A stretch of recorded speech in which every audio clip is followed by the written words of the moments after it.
সভাপতিত্বে আজকে একটেকের নির্ধারিত বৈঠক অনুষ্ঠিত হয়েছে। প্রায় 16টি প্রজেক্ট নিয়ে সেখানে বিস্তারিত আলোচনা হয়েছে। এর মধ্যে 7টি প্রজেক্ট অনুমোদন হয়েছে এবং আরও কয়েকটা প্রজেক্ট সেটা নিয়েও আলোচনা হয়েছে, যেটা অবজারভেশনে ছিল। পরবর্তী বৈঠকে সেগুলো আবার আলোচনা হয়ে সিদ্ধান্ত গৃহীত হবে।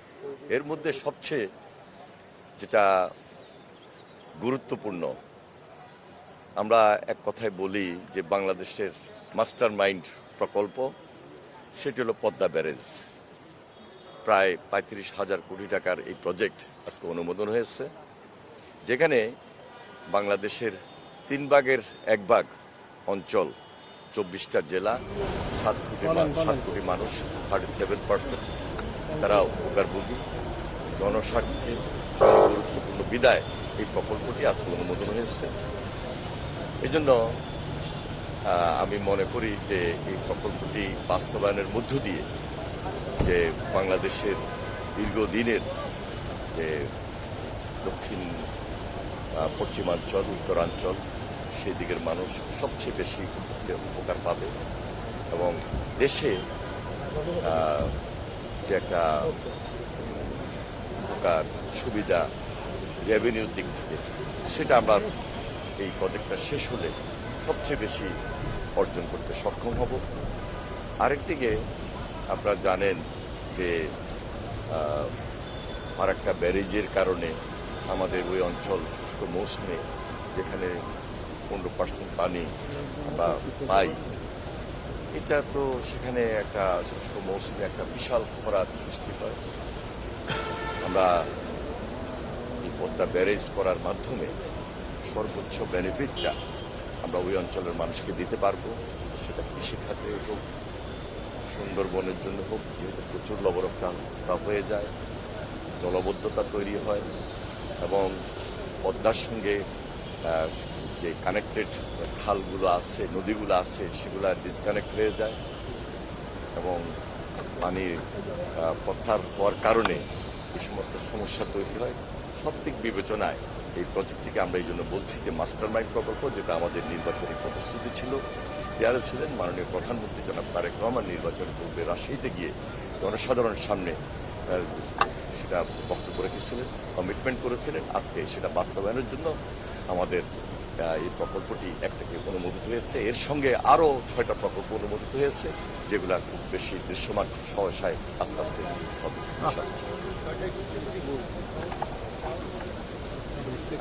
ছয়টার মধ্যে এগুলো কিছু সংশোধিত ছিল।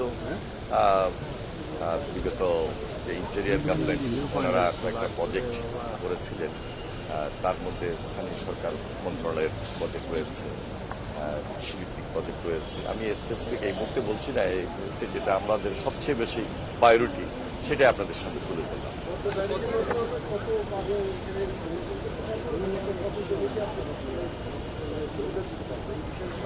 এটা আমাদের সেই যে অঞ্চল, বাংলাদেশের 3 ভাগের 1 ভাগ, যেখানে 7 কোটি মানুষ এর সর্বোচ্চ সুবিধা পাবে। বলা যায় কুষ্টিয়া, ফরিদপুর, বরিশাল, যশোর, খুলনা, ওই অঞ্চলগুলা, সেখানে 24টা জেলার জনসংখ্যা, জনগণকে আমরা সম্পৃক্ত করতে পারবো এবং এর ফলে আমরা যে সুবিধাটা পাবো, এই সুবিধাটা আমি ইতিমধ্যে ব্যাখ্যা করেছি, যার কারণে এই প্রজেক্টটা সবচেয়ে বেশি যা সম্পূর্ণ জিওবি ফান্ড। আমাদের গভর্নমেন্ট, আমরা এই ফান্ডটা 7 বছর লাগবে এই প্রজেক্টটা শেষ করতে। 2033 সালে এই প্রজেক্টটা শেষ হবে। তাহলে প্রতি প্রজেক্টটা যদি 35,000 কোটি টাকার প্রজেক্ট, 5/35, এক বছর 5,000 কোটি টাকা আমাদের সরকারের জিওবি ফান্ড থেকে এটাকে এখানে এঙ্গেজ করতে। তবে এইটা ফার্স্ট ফেজ। সেকেন্ড ফেজে আরও কিছু থাকবে, যেখানে আমরা ওই অঞ্চলে একদিকে একটা স্যাটেলাইট, 7টা স্যাটেলাইট টাউন গড়ে উঠবে। তার পাশাপাশি সেখানে এই প্রজেক্টের মধ্যে 3টা হাইড্রো ইলেকট্রিক পাওয়ার প্ল্যান্ট রয়েছে, সেখানে নেভিগেশন ব্লক রয়েছে, সেখানে ফিশপাস রয়েছে।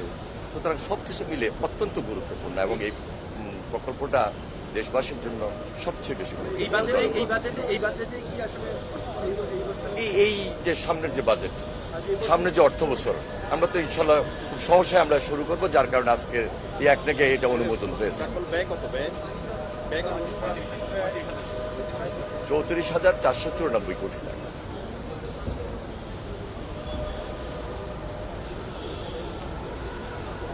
দেখুন, এটা তো সম্পূর্ণ কারিগরি সমীক্ষা হয়েছে, বিভিন্ন স্টাডি কমপ্লিট হওয়ার পর এটা আজকে অনুমোদন হয়েছে। এখানে একটা বিশাল রিজার্ভার থাকবে, আমরা এই পানিটাকে এখানে জমা রাখবো, বর্ষার পানিটাকে আমরা সেটা পাস করব, এবং ন্যাচারাল ওয়াটার আছে, বৃষ্টির পানি আছে, সবকিছু মিলিয়েই তো আমরা এই প্রকল্পটা গ্রহণ করেছি। এই প্রকল্পের সঙ্গে অনেকগুলো নদী কানেক্ট থাকবে, পদ্মার সঙ্গে, এটার সঙ্গে গঙ্গার সঙ্গে পদ্মা, পদ্মার সঙ্গে নদী। সেই নদীগুলো হলো আপনার হিসনা, মাথাভাঙ্গা, গড়াই, মধুমতি, ইসামতি সহ আরো কয়েকটা নদী।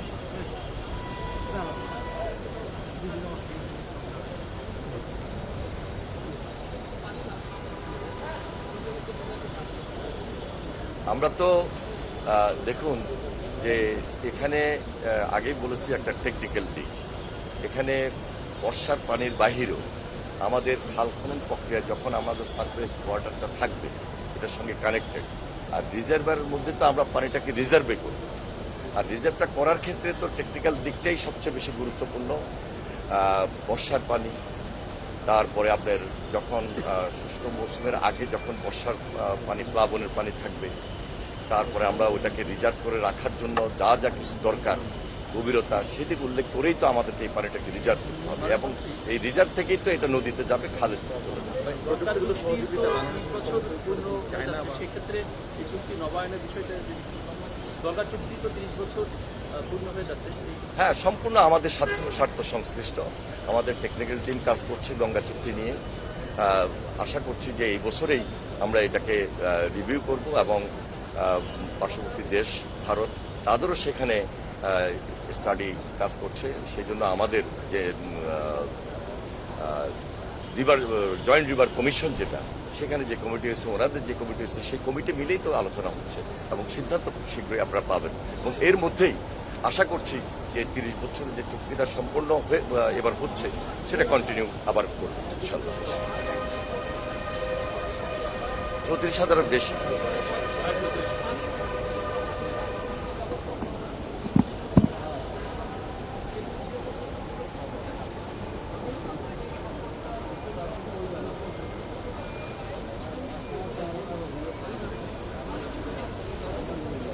না, এটার সঙ্গে তো আপনি যেটা বলছেন ওটার কোনো সম্পর্ক নাই।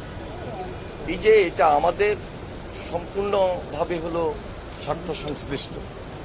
ফারাক্কা ব্যারেজের কারণে যেই ক্ষতিটা আমাদের 1960 সাল থেকে এখন পর্যন্ত হয়ে আসতেছে, আমরা চুক্তি করে পানিটাকে নিয়ে আসতেছি চুক্তির মধ্যে। সুতরাং এখন আমরা যেটা করব যে রাজবাড়ির ফাংশায় এখানে আমরা যে ব্যারেজটা তৈরি করব, এই ব্যারেজটা তৈরি করার অর্থ হলো এখানে একটা রিজার্ভার গড়ে উঠবে, এবং পদ্মা এই পানি যেটা শুষ্ক মৌসুমে শুকিয়ে যায় তার আগেই আমরা একদিকে খননের মাধ্যমে সেখানে পানি জমিয়ে রাখা, বৃষ্টির পানি, বন্যার পানি, সেটাকে জমিয়ে রেখে বিভিন্ন নদীর থেকে নদীর সঙ্গে এই পদ্মার সঙ্গে খালের সঙ্গে যে কানেক্টেড করে দিব, তাহলে তো আমরা এই রেজাল্টটা পাচ্ছি। এবং 54টা নদীর হিচ্ছায় কিন্তু এখানেই নয়, 54টা নদী তো অনেকগুলা স্তর আছে, অনেকগুলো জায়গা আছে সেখানে। সুতরাং এইটা হলো একটা স্পেসিফিক জায়গা, এখানে হয়তো 4, 5, 6, 7, 8টা নদী।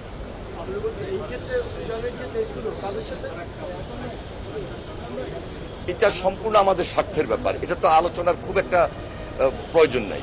যেটা আলোচনার দরকার গঙ্গা চুক্তি, সেটা নিয়ে আমি বলেছি। ধন্যবাদ।